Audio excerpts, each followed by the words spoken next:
This episode of the CUInsight Experience is brought to you by Elan Credit Card. Elan partners with more than 250 credit unions to provide an outsourced credit card program. Welcome to episode 147 of the show.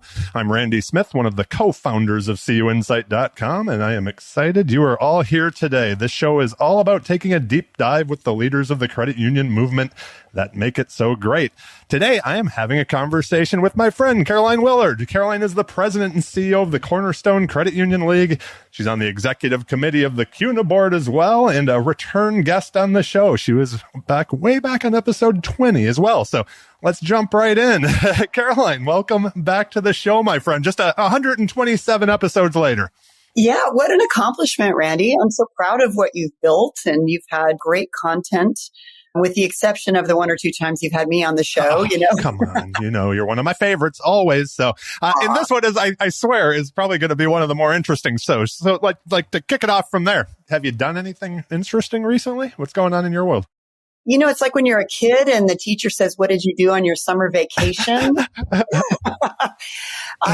There was a 17-day period recently where we got to experience the African continent together. And, oh, by the way, climb a mountain together and learn about SACCOs in Kenya and in Tanzania. So it was incredible. And I'm so glad we got to do that together. Oh, so am I. And we were just laughing before we hit record. We were so busy during that time period. We were supposed to record the show then, but now we're back home doing this over Zoom. So because Lois Kitch keeps everybody busy when you're on the continent. But a little background for everybody. Caroline and I, we recently just returned, as she said, from Kenya and Tanzania, where we were part of the Climb Africa team that raised money and awareness for the new ACCOSCA Academy. And we were also there to see the grand opening of that. But, one of the things that I don't know what the word is. I haven't fully unpacked this yet, but you and I got to spend 6 days on Mount Kilimanjaro. There were 17 of us total, and there were a group of us that actually summited at 19,341 feet together. You, me, Jill, Greg, David Mategwa, Katie Zaleski, and of course, master hiker Gary Singleton. So, I mean, now that you've had a little bit of time to unpack this, I'd love to hear a couple different things, and I'll chime in with my experience as well. But number one, what was the motivation to actually do something this crazy? And now that you've had a little bit of time since it's passed, what are your thoughts? What was the experience like? Yeah. And it's funny because the why metamorphosed over time, right? The why was initially, wow, what a great experience. What a great adventure to climb a mountain. And I've always wanted to do that. And I've never been to Africa. And so it started with that little spark of excitement about a new adventure, but then quickly turned once I had my first conversation with Lois Kitch, who could inspire anyone to do anything, anywhere, anytime.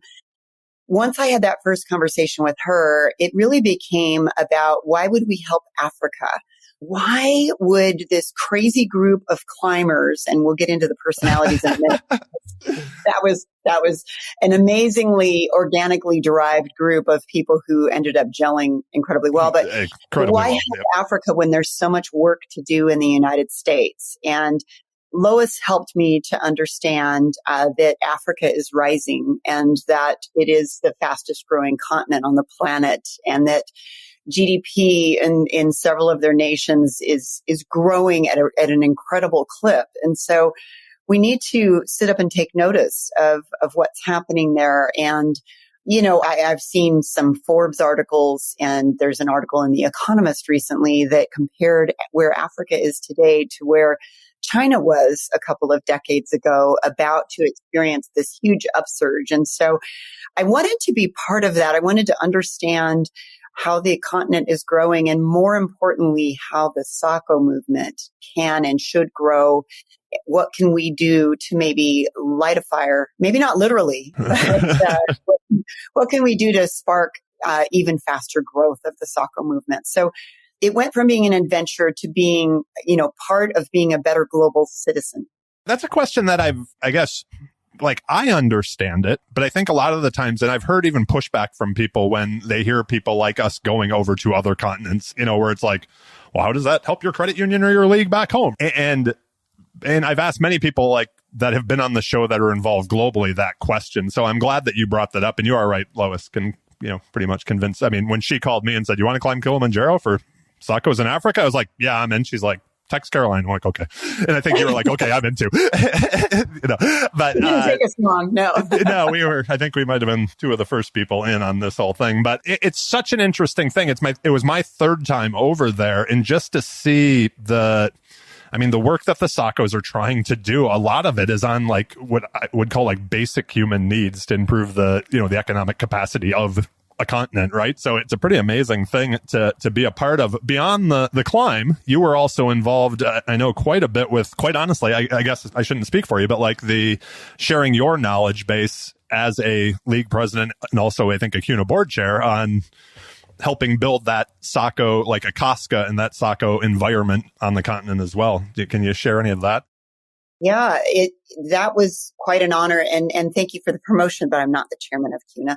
But or chair, sorry, executive committee member. How about that? I'm on the executive committee. There you go. Yeah. But yeah, that was humbling and gratifying because I really needed to do some homework before I participated in the kind of Pan-African Association meeting that we took part in the very last day. It was such a busy day on the continent because we had like this meeting where I got to meet people who run associations in about a dozen different African nations and talked about what advocacy looks like, for example, in the United States versus what it looks like in Africa. And I had to keep my ears wide open because there's some great work that's being done. It's at a different developmental stage depending on which African nation you're talking about. And so tying it back to something you said a second ago, why would we do this when there's so much work to be done in the United States? One of the first lessons that I learned when I first started working at a credit union is that we are all interconnected. And I may have even told the story on your show that my first day on the job at a credit union back in 2001, I had come from a bank. I asked about writing a marketing plan, and my friend Ryan Zilker, who I know is a listener for your show, said, well, just call the people down at what was then Orange County Teachers Federal Credit Union. They'll give you their marketing plan. And we all know how that worked out. I couldn't believe that they would be willing to do that. And of course they did. And so for all these years of being involved in the movement, I know that one of our strengths is that we're willing to share best practices. We're willing to share, in that case, in a community of 3 million people in Orange County. There wasn't this sense of dog eat dog competition. We were out to help each other. And now on a planet of 8 billion people, it's the same thing. How do we learn from each other, and how do we maybe accelerate learning curves around the world? I love it. So back to Kilimanjaro for a second. One of the most beautiful things was when the group of us, got to the top. Gary Singleton actually said, stop, let's interlock arms and do the final few steps together, right? Which was absolutely amazing. And it kind of blew away a perception that I had going into this. I really thought the last day was going to be a very solo, singular thing, right? Like everybody was going to be going at their own pace. So for a group of us to actually summit together was amazing. Was there anything that you came into this idea, the 6-day hike of Kilimanjaro, like that you came into that, like maybe your expectations were shattered or whatever from the event overall? Yeah, it really, at first to me, seemed like a very personal quest, like this is something, and I physically trained very, very hard for this because I did not want that to be the thing that held me back, my lung capacity or my quadriceps ability, right? So I trained hard thinking that it was all about the physical challenge. And yet the mental challenge was much more daunting. And so that was a surprise. And what's cool about that is that leadership lessons emerge when you're on a 6-day climb and you're enduring, lack of heat, lack of running water, just extreme physical challenges. There, I noticed that like Mark Meyer was cheering people along and kind of being the class clown a little bit and telling jokes as as our energy was flagging. Of course, our fantastic guide, Tom, would do a call and repeat when he could sense that our energy was flagging. He would know just the right time to lift our spirits. And say or do something that was fun and energetic and reminded us that we were all in this together. So it completely changed away from being a personal, physical quest into something that was emotional and frankly, a little bit spiritual, because you had to dig deep. And it really, at the end, with Gary encouraging us to lock arms, it was one of the more meaningful moments of the whole trip, just to experience that together. Absolutely. That was people that I've talked to since then, like you, physically, I felt like I was preparing for it. So a lot of running, a lot of everything to lead up to it, because we couldn't really train altitude at 19,000 feet. I figured like physically is what I could get myself ready for. I was blown away on that summit night, since we started at like 3:00 in the morning, that how much it really was about will. It was like to take that next step when you weren't breathing, your head was hurting, and how much, like I said, that misconception of mine that it was going to be a singular activity, it was going to be my will, how much being with you, Katie Zaleski, telling me I couldn't take a nap. Just like when we sat down for water, she's like, no, you can't go to sleep now. And being able to watch that group that we were with and saying, okay, I just saw Caroline take a step. I've got one more step in me. And I will say this, that, like you said, that was a very emotional, almost spiritual thing when Gary brought us kind of all to pause, since he was leading our pack at that time. And then we all walked together. But I mean, I think we got a huge burst from when your significant other, Greg, just showed up out of the blue and joined our group as well. I mean, all of us were just like, what? This is amazing, right? Because, I mean, it was a smaller group when we got to the first summit. So, yeah, that was certainly, on a personal level, that was a very memorable moment for me to see my better half cresting the rise that we had just crested. And I thought he was many, many yards behind us. And he had told me to go ahead, that he didn't want to hold me back. But I don't know where he dug deep, how he found that energy, but he caught up. And it was all the more meaningful to have him there at the summit. And there were other really emotional moments too. You mentioned Katie Zaleski a second ago, and Katie at one point had a leg cramp that could have stopped her. Yep. Jill was the first one who dropped down and started, massaging the cramp out of her calf. And I'm digging deep. I'm finding Gatorade in my pack, and we're, even though it was kind of contraband, we weren't supposed to be Gatorade, but we were doing what we could, because a teammate was faltering, and it became so important that we were not going to, leave someone behind. We weren't going to let someone fail, and that was really special. And I think that wasn't just the experience that we had, because even the group that maybe didn't make it to the final summit with us, there was a group there that all stuck together and turned around at the same time and did stuff too. So it was obviously an experience, I think, that bonded all of us. If you can, I guess, like to wrap this part of it up, because I know you and I could just talk about this forever, because it's been an amazing experience, but like, what have you taken home with you? Is there something that's sticking with you still that you're like, that's interesting? Yeah. Just that the world is a small place, and that people are more alike than different. And getting to know and really spending time with some of the leaders of the SACCO movement on the mountain. There wasn't a lot else to do. No one dared put their AirPods in and just, listen to a book on, an Audible book or something. We knew that we needed to lift each other up. And so there was a lot of conversation. And so I got to spend a lot of time with Hassan from Stima SACCO and Fumbani from Musco. Yes. Yeah. In Malawi. And learned what makes them tick. And it was surprisingly similar to what makes the leaders of the credit union movement in the United States tick. And we care about the same things. And so there is more that unites us than divides us. And that, to me, if there's no other lesson, I feel like that was worth the trip. Absolutely. That was a beautiful thing. And we mentioned Lois, but George's vision of the ACCOSCA Academy and how this crazy climb Africa could bring awareness and raise money. I got to give him just a ton of credit. He's a remarkable leader and man, that's for sure. So, well, and if I could comment on that, I mean, we could have just had a walkathon at sea level, yep. Right? But George knew that this was going to get a lot of attention, and people would be asking, what is this that they're doing, and why are they doing it? And so I think it was a brilliant move on his part. Absolutely. Absolutely. So, and we will link to Climb Africa because there is still money to be raised. So that will be in the show notes. We'll put Caroline's link if you prefer to give to her, but there's all kinds of links. So, you can pick your favorite credit union person who participated. So, so anything else new going on at the Cornerstone League? Oh, here and there.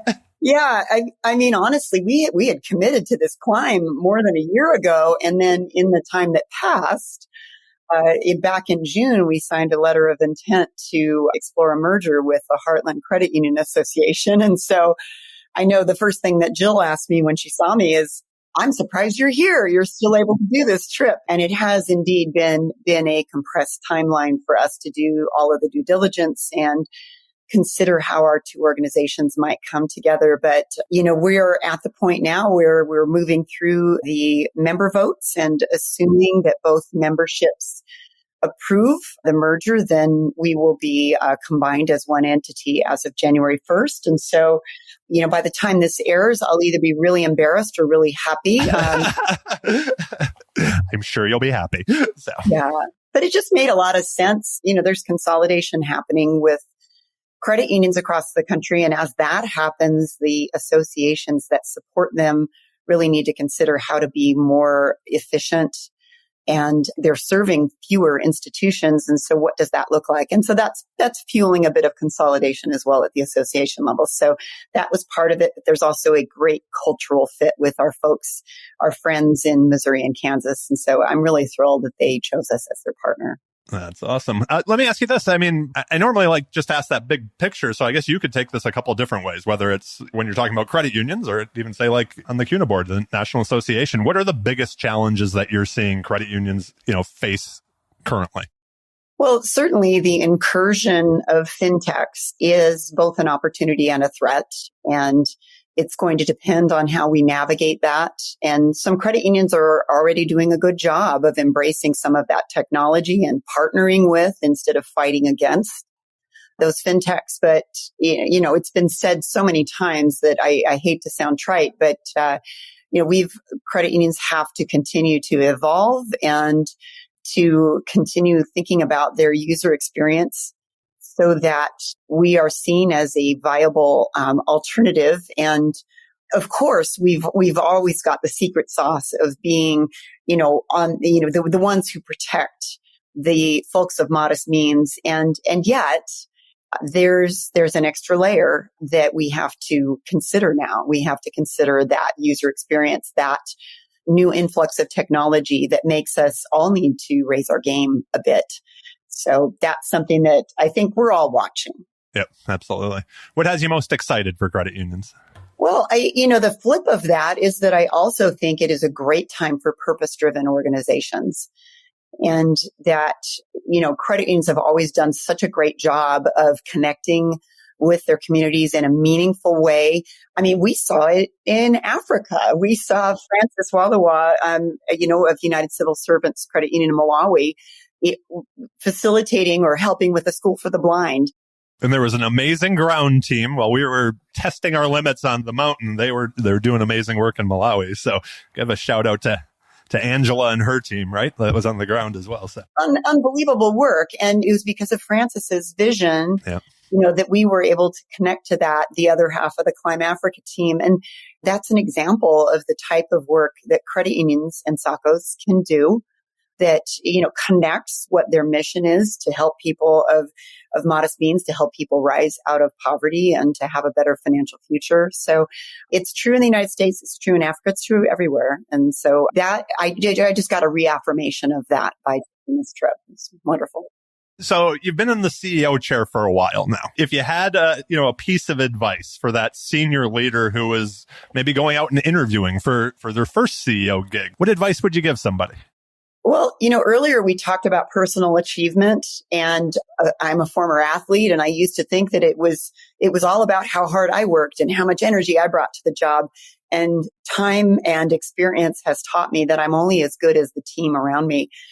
And I am really blessed now to have, a team that is passionate and amazingly talented. And I know that the success we're experiencing, like we got 12 credit unions who had in previous times drifted away from the league. We got 12 of them back in this last year. That's my team. That's not me. Right. And so as, somebody coming up, a rising leader, the faster you can learn that lesson, the more successful you'll be, is that you're only as good as the team around you. Good advice. I'm going to skip ahead to something that I had because I think you've just played right into that. And it's this idea of building a leadership team. Like I said, you've been in the position now at Cornerstone for a while. You've obviously, I don't want to say shaped your team into your team, right? Like you've had to make changes in the organization over the time. We talk a lot about culture, and probably more than most in our house since Jill's in the people business. But that idea of like when you're building a team, if you take it back to the beginning, what are you looking for in the humans that you're bringing on board, say with your senior leadership team that you're building around you, when you talk about that, like realizing that success comes from the entire team, who are you looking for? What traits are you looking for? Is there something that you look for when you're hiring? Well, the first person I looked for, and not in chronological order, but the most critical person was I needed, and you may remember that I have experience working for the Disney company. So if you remember the movie Pinocchio had Jiminy Cricket, who was his conscience. And so my personal Jiminy Cricket is the person I've hired to be the director of culture and talent. And so we have a person on the team who's always got her finger on the pulse of decisions that we're making and whether they are consistent with the culture we're trying to build. And so that has been incredibly important to me because I can use or work with her as a sounding board as I'm thinking about making a decision or hiring a person, and ask her, is this consistent with our culture? I need an accountability partner for that. And so that's been really important because we have made some changes so that people are understanding that it's not enough to be a high performer. In fact, sometimes high performers don't do as well as those who are working for the common good. So let me ask you this, having that accountability buddy only works if she feels comfortable, safe coming to you and going, no, boss, right? Like, how do you create that environment too, where the only word that's popping into my head is safe space type of thing, but like, how do you create that where like she can be that true accountability buddy for you and can be honest and not feel like, oh crap, I'm going to get on Caroline's bad side? Yeah, it's a great question because the only way that I know to create that is for me to consistently be my best self, right? Is to consistently, not overreact when something happens, and then realize that as long as we're upholding the culture that we're trying to build, that things may not always go the way I anticipated, but I'm not going to come down on somebody for making a decision. For example, one of the things we try to do is empower people so that we don't have this giant bottleneck at the top. And so if I even once second guess somebody for a decision that they made when I had previously told them that they were empowered, well, then I've just undermined all the hard work that we've done to create an empowered culture. So I've got to be consistent in my actions. So I think that's the biggest key, is that the leader is living that every day. And I'm not perfect. I mess it up sometimes, but she's learned that I mean it, that I want to do a good job and I don't want those promises to be hollow. And so she knows that we can call each other's babies ugly. That's one of our best. I like that. Is there something that's a no-go when if like you were looking at, say, candidates to fill a senior leadership position where you're instantly like, they don't fit? Yeah, there are a few things. Certainly anything that smacks of a lack of authenticity, right? If I can't read them, if I can't understand where their heart is pretty quickly, I don't know how else to describe that. Then it's kind of a no-go for me, because I have to know that I'm dealing with someone I can trust, and that we can challenge each other. And the only way to do that is if somebody doesn't have their guard up all the time. I hear you there completely. Jill and I were having a conversation about that, and it was about somebody that I've met many, many times in my life. And I was like, I just don't know what it is. There's no connection. And the word that I came up with was authenticity. I'm like, I've had so many conversations with this person, and yet I know they know nothing about me. I know nothing about them. There's not, and I'm like, that's okay. But that's like, I felt that in the past during hiring things too, where you're just like, who are you? Even though you're telling me who you think you want me to be, but I don't know, so I don't know if that's the same thing, but I was just thinking about that. Anyways. I think it is the same thing. I do. Even in an interview, if I feel like someone is just telling me what they think I want to hear, it's a huge red flag for me. I tell my team members all the time, look, I'm going to have lots of bad ideas. And you need to tell me that's a bad idea, or we're going to go off a cliff together. So help me out. Let me ask you that. This is just one of these that I've loved. Do you have, it's kind of that network question, right? Like, do you have the people outside of the organization who can be like, what are you thinking, really? Because we all need, I know you've experienced it in your career, just I think most people that have had success have. You tell somebody something that you're excited about doing or whatever, and the natural reaction is like, that's amazing, good for you. And then they might walk away and go, what? How would that work, right? But to have those people that are around you, that are close to you, do you have people in your network who will be like, you got to tell me more. What? I don't see what you're going for here. Like that'll be brutally honest with you. Yeah. The first person who popped into my head is Steph Sherrod, who is now working in New Mexico, but she and I got to know each other back when we were both on the CUIs board. And she is a very kind human being, but she also has a way of cutting through, the hyperbole and any propaganda, and she can ask a tough question. She's one of the people, and I'm blessed to say that I have about a good sized handful of friends. Well, you're one of them too. You'll tell me when I'm way off base. Well, you're never off base, friend. Come on. I'm just a cheerleader. No. So Steph's been on the show. I got to give that shout out too. So we'll link to her episode if you want to hear more from Steph. So a good friend, very good friend. That's awesome. No, I love that. One of the things that I've always loved about this podcast is I get to just, some of these are just scratch my own itch questions. And this happens to be one of them. I heard this in a podcast at the end of last year, and I thought it was such a cool question. But what would you say is the greatest investment that you've ever made in your career? And the example I give that I heard on the podcast was Warren Buffett said it was the Dale Carnegie course. Was there an investment that you look back on in your career that you're like, that helped me get to where I am today?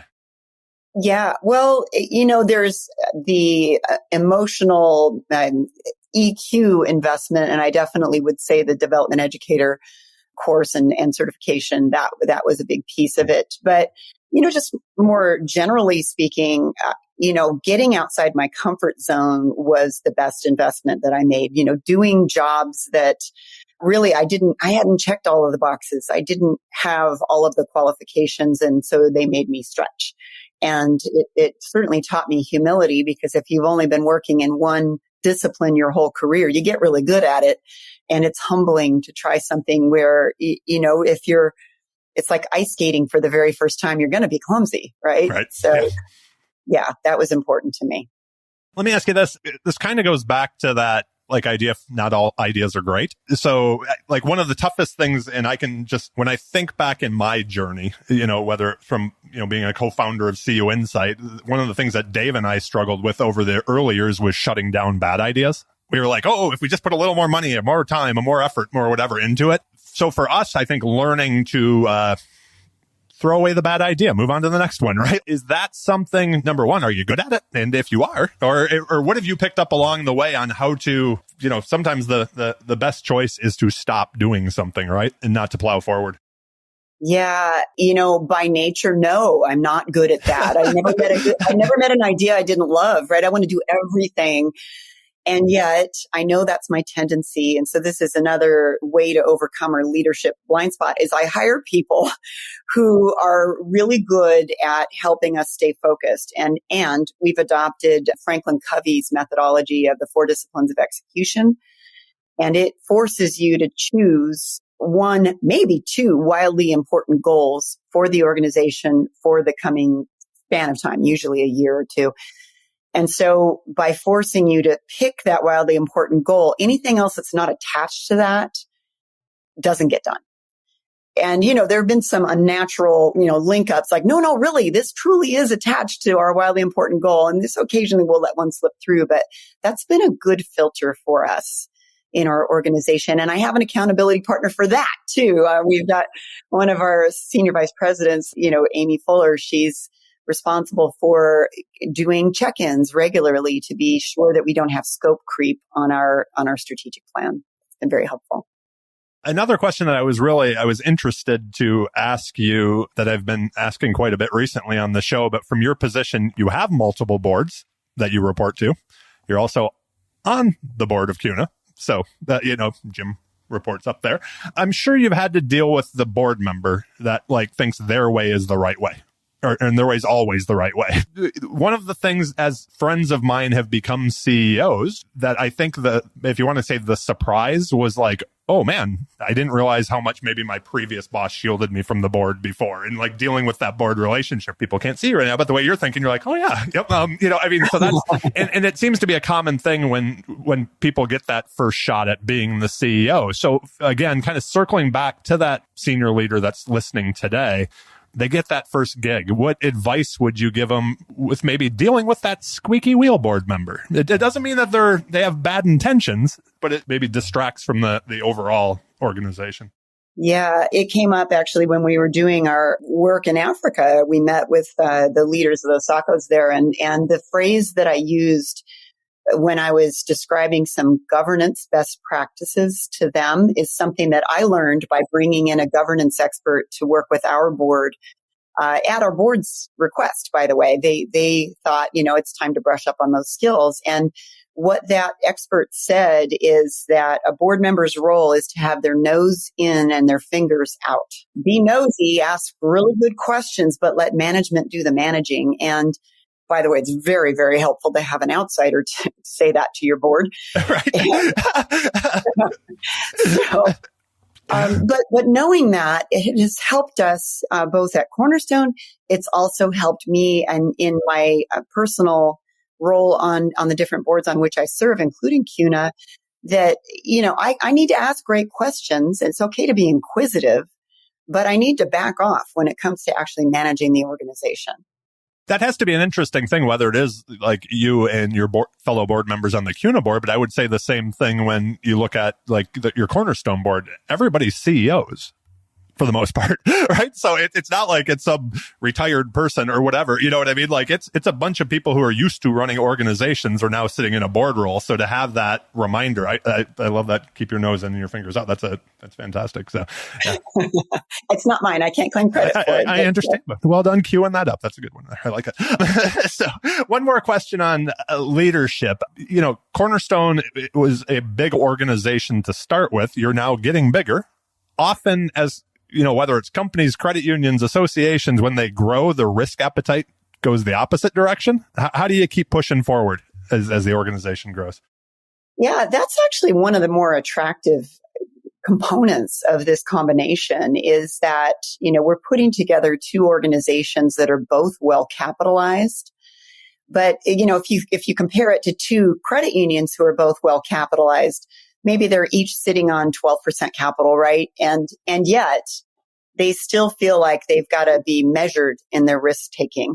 But when you combine two organizations and you get the economies of scale that we are projecting for the larger organization, well, it does free up a little bit of capital so that we can, for example, make some investments in new partnerships, new technologies, things that we can bring to credit unions that, were we to remain independent, might seem a little too risky for a smaller organization. But as you grow and the balance sheet grows, it gives you that solidity that I think is important. And we're looking forward to that. Now, obviously, we've got guardrails and we have reserve requirements and all of that. But that's one thing that both boards of both the HCUA and Cornerstone boards have agreed upon, is that this will give us a chance to take a little bit more risk so that we can deliver better value out to the memberships. So one last question that I have in this, and I was excited to ask you this because I know from your position, you pay attention. I think you just have a great sense of what's happening nationally in the credit union movement outside of even your individual states. We've seen a big change on what work looks like, and I'm doing air quotes, with remote work, or some people are in the office, some are out of the office, whatever it happens to be, whatever that looks like. What does a career in credit unions look like to you down the road? If we want to compete for that talent. It's a great question, Randy, because, I've spent a lot of time talking about this with the Cornerstone membership, and we've got credit unions on every stop on that spectrum. We've got some who really never even closed their branches. They didn't have a drive-up window, and so there was no choice but to continue delivering service in their branches, and so they've never had a remote work option. We've got a couple who've gone completely remote, who've shut down some of their corporate offices, sold off the real estate. And what I would say is that with good planning, you can do either. But I suspect there's going to be ongoing pressure for credit unions to have a remote work option. Obviously, that doesn't work very well for tellers and for, people who need to be face to face with the consumer. But I think that for us to be a viable alternative as a workplace, we're going to have to at least consider having that remote work option. And, a lot of credit unions got surprised. It's like, hey, we can do this better than we thought we could. I think that was the big surprise, right? Like, it was like, no, that could never be done. And then a lot of us had to. So, it was interesting on the trip. Mark Meyer and I were talking a little bit about that because both of us, like when we had our office at CUInsight, and Filene kind of moved to that too, where you went to that like open office Google experience, right? With foosball tables and everything else. And then before the pandemic, it was actually, we shut down the CUInsight office well before that, but it was, we went remote a long time ago, but it was, you saw in offices where it was like, no, people still need a little privacy. They need a door. They can't just be all for meetings or whatever it happens to be. And then for like 2 years, many people had all kinds of privacy, unless it was their family, because they were working from home. So like neither one of us really had a great answer to it, but it was that idea. It's going to be interesting to see what the work experience or environment looks like, because it's not going to be all foosball tables and you know what I mean, but it's also probably not going to be 100% remote for most companies or credit unions either, right? So yeah. Well, and there's been some positive fringe benefits, if you will, or unexpected outcomes. For example, we have very rapidly expanded the number of touch points we have with legislators because we don't, for federal legislators, we don't have to schlep up to Washington, D.C. We have regular Zoom calls and so more frequent engagement. And I think that's going to shape the future of advocacy. I do, because it's not like some big special event when we all come trooping into town. That's still important. The show of force is still important, but building relationships and really working issues and policy positions over time, it's very effective to use Zoom as part of the toolkit. That's a pretty cool thing that came from it then. There we go. So I want to be respectful of your time here. I could talk to you forever, my friend, as you know. So we're going to have some rapid fire questions. I had to make sure I wasn't asking you the same ones from 100 episodes or so ago. So I got some new ones for you. I think I know the answer to this, but I'm not sure. What was your first job? Oh, my goodness. My very first job was making seafood salads in a restaurant that was a little bit like a Red Lobster, and I was terrible at it. I did not know that. Okay. Amazing. I thought I was thinking Disney in my mind, but that was later on. You already had all kinds of work experience by then. When was the last time, either personally or professionally, you were amazed? Well, certainly I was amazed when I saw the sun come up on Kilimanjaro and realized that I was living out a dream. I mean, that was pretty awesome. I was, and you guys probably all got sick of hearing me say it, is every time I looked out and we were above the clouds, like that never got old to me. And then when we were all flying back to Kenya from Tanzania, the pilot on the plane goes, and we're going to be cruising at 16,500 feet. And you'll be able to see Kilimanjaro at the right. And I think Joe was like, I don't see it. I'm like, you have to look up. We were higher than the plane was flying, right? So I had to add in my own amazed as well on that one. But now we'll get back to you. Is there anything about yourself, Caroline, that you're currently working on? What's taking up that personal growth space? I mentioned earlier that I have a bit of a tendency to fall in love with every idea. And so, I'm doubling down on the discipline of discipline, right?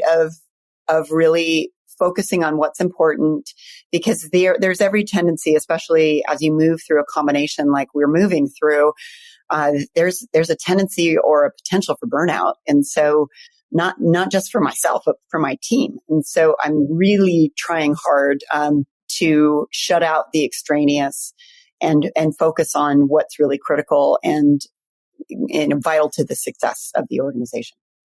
I dig that. You and I both live pretty exciting lives, remarkable, right? And we have partners who support us in that. My question is, over time, many leaders that go to put your nose to the grindstone, A-type personality, building a career can come at the cost or detriment of personal relationships. Any hacks along the way to make sure we've got that so-called balance in life? Oh my goodness, I am such a work in progress to that end. I don't know that there's any hack except for remembering that at the end of the day, your job doesn't love you back. That's beautiful. I'm just going to leave that right there. I like that. That's a good line right there. Is there anything that you are unreasonably cheap, let's say thrifty on? Well, not that I go into the office every day, but when I do, I brown bag it. Oh, do you really? I really do. I cook almost every night that I'm home. And so I usually have leftovers and I'm very frugal about that. I don't like to spend money. I also don't like to have to, break my flow during the middle of the day and go out and get lunch. So that's part of my routine. I think we were talking about that in Africa. There was a group of us who hate throwing away groceries or whatever. So it's like we want to eat everything.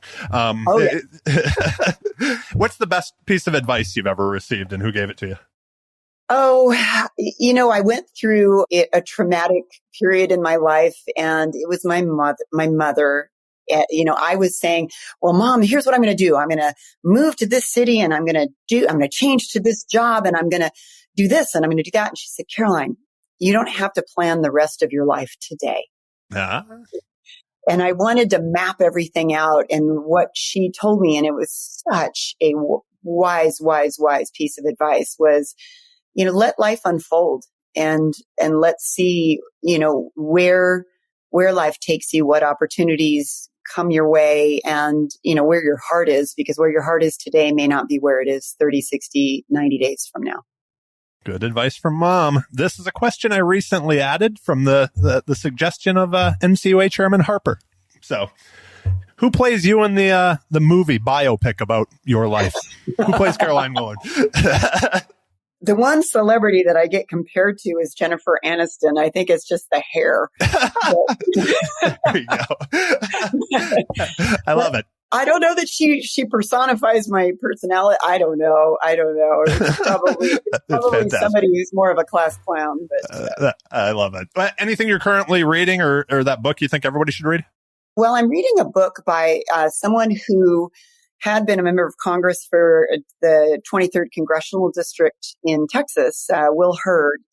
And he's not in Congress anymore, but he's an ex-member of the CIA, brilliant dude, into cybersecurity now, and it's called American Reboot. And it's about something I'm pretty passionate about, which is how do we get back to being able to affect policy change and have civil conversations about how we improve our country. Civil conversation? What? Oh, yes. Doesn't that sound delightful? I was, again, jumping in since we just got back from Africa, the amount of people in Kenya that I talked to, they just had their presidential elections and it did not matter if they voted for the person who won or not. And it was a very close and contested election, but they were just so happy there wasn't violence. And they were like, it was a peaceful transition of power. And I was like, that's a beautiful thing to see that even if their person didn't win, they were like, this is good for us as a developing democracy over there. So I thought that was really cool. So yeah, a civil conversation would be amazing. I asked you this before the last time you were on the show, but I wanted to keep it in there. When you hear the word success, who's the first person who comes to mind? I'm going to say Lois Kitch. There you go. I'm not sure I wouldn't have known to say that a year ago, but Lois, we call her the Mother Teresa of credit unions for a reason. She puts her whole heart out there. Oh, and her body. She got up to the first or second peak at Kilimanjaro and she's in her 70s. It's insane. So yeah. An amazing human being. I don't have enough words of praise for her. Last question. Do you have any final thoughts you'd like to share with our listeners or an ask of them? Well, I don't have one pithy little statement that sums it up. I mean, I'm grateful to have had the opportunity to chat with you today. I'm ever more committed to this credit union movement around the world now. And I have a much deeper appreciation for, locking arms like we did at the summit. I will make sure we post the picture and video of that in the show notes as well, so everybody can see it. And just one piece of advice that I would give everybody is if there's an apocalypse or something, just start heading to Gary Singleton's house in Montana, because the guy is prepared for everything as the master hiker for all of us. So I had to put that up there. So anyways. I cannot believe how adept he is on the mountain. He's an amazing human. Yeah, that is for sure. It was a pleasure to get to know him too, and everybody else that was there. It was, like you said early on, it was an amazing group of people that all came together and worked so well together and got along so well together. It was just beautiful. So yes, it was. Well, it was exciting sharing it with you. Thank you so much again for being on the show. We will link to everything that we talked about in the show notes. I can't wait for our next adventure, my friend. We've done some crazy stuff together. I made a little list. We've scuba dived in Bali with a volcano going off behind us. We've been to the Blue Lagoon in Iceland, and now we've summited Kilimanjaro. So I'm not sure what's going to be next, but we do some cool things together. So I can't wait to see what it is. It's like go to Vegas or something. I know. When's the beach trip or something where we just chill out? So, but I greatly appreciate you being on the show again. If people have additional questions of you, what's the best way to get a hold of you? LinkedIn or? Yeah, LinkedIn is a good bet. I check that very frequently. Awesome. Well, we will link to that as well. Thank you again for being here, my friend, and I hope you have an amazing day. Thank you so much. I wish you the same, my friend. Thank you. A few things before we go. Make sure to check out Lawn Credit Cards in the show notes. Their digital technology, industry-leading rewards products, and commitment to credit unions make them a great partner for the show, and I'm grateful for their support and allowing me to have this much fun having conversations and doing what I do. Please also subscribe to the CUInsight experience on your favorite podcast player. We're on them all. And if you're looking for a book mentioned in the show notes, we have a link to the CUInsight experience podcast book list, and your next read can be on its way from Amazon. Last but certainly not least, I want to thank all of you for listening. Y'all rock. I appreciate the kind words that come in about the show and all the shout outs to our guests that we get. And with that, I can't wait to see everyone again soon. I hope you all are well.